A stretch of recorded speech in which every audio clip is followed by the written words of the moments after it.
Hello,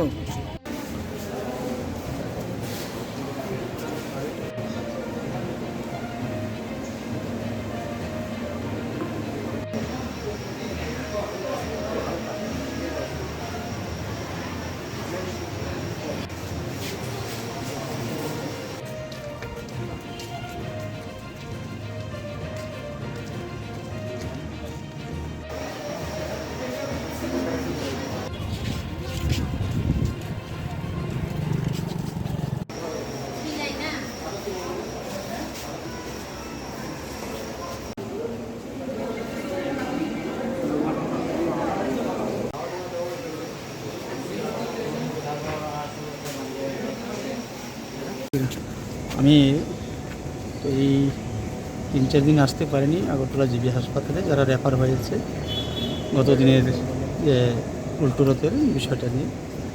আজকেই আমি এখানে আসলাম জিবি হাসপাতালে। তো মোট 11 জন এখানে বর্তমানে চিকিৎসাধীন চলছে। 3 জন আছে ক্রিটিক্যাল অবস্থায় আছে, বাকিরা মোটামুটি স্টেবল, কয়েকদিনের মধ্যেই সুস্থ হয়ে উঠবে। আমি আশা করব সেটা যারা আইসিতে আছেন, বিশেষ করে দ্রৌপদী মালাকার এবং রুমা ঘোষ সহ আরেকজন যিনি আছেন বয়স্ক, ওনারা যেন সুস্থ হয়ে ওঠেন সেটাই আমি আশা করব।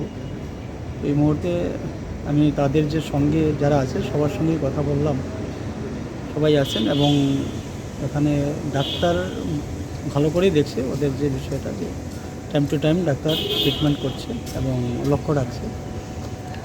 আমরা আশা করব যারা এখন পর্যন্ত অসুস্থ যাবে অতি দ্রুততার সঙ্গে সুস্থ হয়ে ওঠেন, এই প্রার্থনা করব ঈশ্বরের কাছে। স্যার, আপনি ব্যক্তিগতভাবেও তাদের পাশে দাঁড়ান বা একটা আর্থিক সাহায্যের একটা ঘোষণা দিয়েছিলেন। দেখুন, সাহায্য তো প্রথম থেকে এদেরকে পাঠানো এগুলো চলছে। বাকি আমার যে বেতন ভাতা যেটা রয়েছে সেখান থেকে আমি বলেছি 50,000 টাকা করে দেব যারা নিহত হয়েছেন, এবং যারা আহত তাদেরকে 10,000 টাকা করে মাননীয় প্রধানমন্ত্রীজি ঘোষণা করেছেন, এবং আমাদের মাননীয় মুখ্যমন্ত্রী উনিও, এবং আমাদের রাজ্যসভার সাংসদ যিনি বিপ্লব কুমার দেব উনিও ঘোষণা দিয়েছেন ওনার স্যালারি থেকে দেবেন।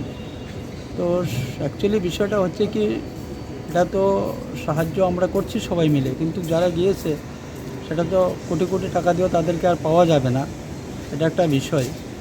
তারপরও বাচ্চাটি যেন আগামী দিনে সেগুলা বেঁচে থাকতে পারে, তাদের যেন সেবা যত্ন বা শিক্ষা যেন পড়াশোনা করতে পারে, তার জন্য এই সাহায্যটুকু করা হচ্ছে। এবং আমাদের ইলেকট্রিক যেটা কর্পোরেশন থেকে তাদেরকে দেওয়া হয়েছে, যারা নিহত তাদেরকে 1 লক্ষ টাকা, আর যারা আহত 50,000 টাকা করে দেওয়া হয়েছে ইতিমধ্যেই বাই ক্যাশ। আর বাকিগুলা ডিবিটির মাধ্যমে বাকিগুলা যাবে সমস্ত যেগুলো দেওয়া হয়েছে। স্যার, একজন বিধায়ক হিসেবে আপনার যাই ক্ষতিগ্রস্ত পরিবারগুলিকে মানে আপনি কি মন্ত্রিসভার কাছে দাবি করবেন কিছু, যে তাদের ভবিষ্যৎ পরিকল্পনা নিয়ে কিছু পাবেন? নিশ্চিতভাবে মাননীয় মুখ্যমন্ত্রী ওই দিন বলেছেন যে ওই সমস্ত পরিবারের পাশে সরকার থাকবে, সরকার দেখবে যতটুকু বেশি থেকে বেশি তাদেরকে সাহায্য করা যায়।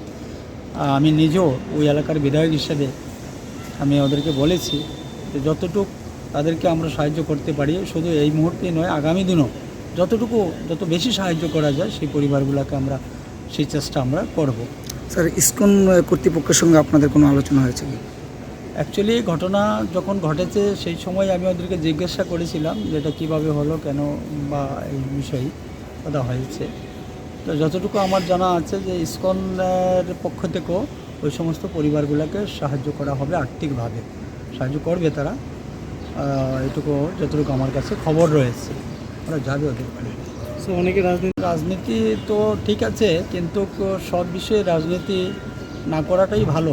কারণ যে সমস্ত পরিবারের যারা স্বজনহারা হয়েছে তারাই বুঝবে সেই বিষয়টা। আমি নিজেও অনেকটাই মর্মাহত সেদিন থেকে এখন পর্যন্ত। তো আমি চাই না এই বিষয়টিকে নিয়ে কেউ রাজনীতি করুক। রাজনীতি করার সময় আছে, তার ময়দান আছে, সেই জায়গাতে রাজনীতি করা হোক, কিন্তু এমন তোর একটা ঘটনাকে কেন্দ্র করে কোনো ধরনের রাজনীতি করা উচিত নয়। তো যারা করতে চান বা করেন, আমি সবার কাছে সেই অনুরোধ রাখবো যে চলুন এই জায়গা থেকে বেরিয়ে এসে আপনারাও তাদের পাশে দাঁড়ান, ওই সমস্ত পরিবারের পাশে দাঁড়িয়ে তাদেরকে যতটুকু সাহায্য করা যায় সবাই মিলে করুন। আর সরকার রয়েছে, আমরা রয়েছি, আমি ব্যক্তিগতভাবে রয়েছি। তো রাজনীতি না করাটাই ভালো হবে।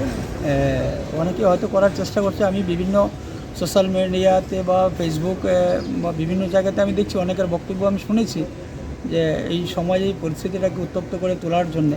তো আমি সেই জায়গাতে সবার প্রতি সেই আহ্বান রাখবো, যেটা এই মুহূর্তে না করাটাই ভালো, না করে এদের পরিবারের পাশে দাঁড়ালেই সেটাই মানবিকতা হবে।